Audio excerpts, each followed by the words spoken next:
ओम शांति। मीठे बच्चे, बाबा आए हैं तुम्हें किंग ऑफ फ्लावर बनाने, इसलिए विकारों की कोई भी बदबू नहीं होनी चाहिए। प्रश्न, विकारों का अंश समाप्त करने के लिए कौन सा पुरुषार्थ करना है? निरंतर अंतर्मुखी रहने का पुरुषार्थ करो। अंतर्मुख अर्थात सेकंड में शरीर से डिटैच, इस दुनिया की सुध-बुध बिल्कुल भूल जाएं। एक सेकंड में ऊपर जाना और आना, इस अभ्यास से विकारों का अंश समाप्त हो जाएगा। कर्म करते करते बीच में अंतर्मुखी हो जाओ, ऐसा लगे जैसे बिल्कुल सन्नाटा है, कोई भी चुरपुर नहीं, यह सृष्टि तो जैसे है ही नहीं। ओम शांति। यहाँ हर एक को बिठाया जाता है कि अशरीरी हो, बाप की याद में बैठो और साथ साथ यह जो सृष्टि चक्र है उनको भी याद करो। मनुष्य 84 के चक्र को समझते नहीं हैं, समझेंगे ही नहीं। जो 84 का चक्र लगाते हैं वही समझने आएंगे।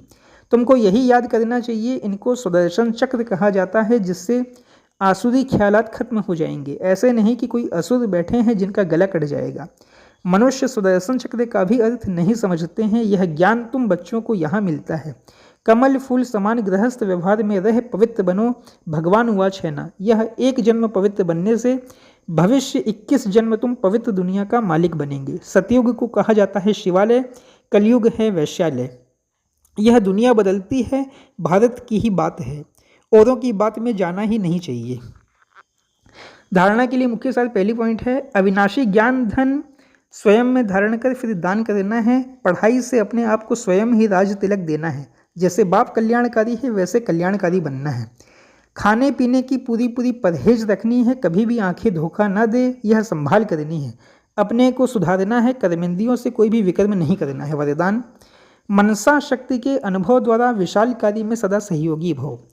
प्रकृति को तमोगुणी आत्माओं के वाइब्रेशन को परिवर्तन करना तथा खूने नाहिक वायुमंडल वाइब्रेशन में स्वयं को सेफ रखना।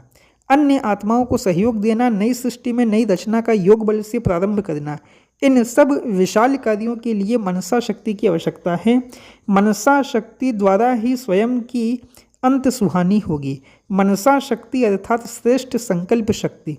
एक के साथ लाइन क्लियर। अभी इसके अनुभवी बनो, तब बेहद के कार्य में सहयोगी बन बेहद विश्व के राज्य अधिकारी बनेंगे। स्लोगन, निर्भयता और नम्रता ही योगी व ज्ञानी आत्मा का स्वरूप है। मीठे मीठे सिकलधे बच्चों प्रति माता पिता बाप दादा का याद प्यार और गुड मॉर्निंग। रूहानी बाप की रूहानी बच्चों को नमस्ते। रूहानी हम बच्चों की रूहानी माता पिता बाप दादा को भी पदम की भी पदम गुणा याद प्यार, गुड मॉर्निंग और नमस्ते नमस्ते नमस्ते। अच्छा, शुक्रिया बाबा। ओम शांति।